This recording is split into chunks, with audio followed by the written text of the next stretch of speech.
ли се представили? Мил Дойчинов съм. Какво според вас е нужно за едно успешно партньорство? Отношенията между партньорите най-вече. Да, какви да са те?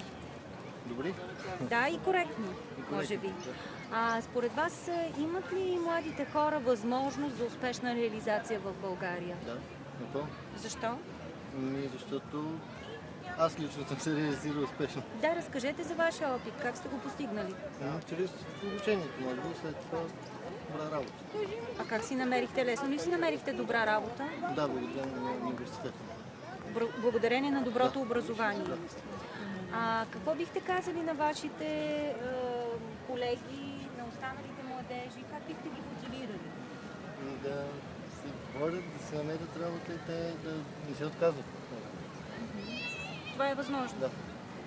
За мен, според мен да. Благодаря ви много. И аз. Хубав ден! На вас.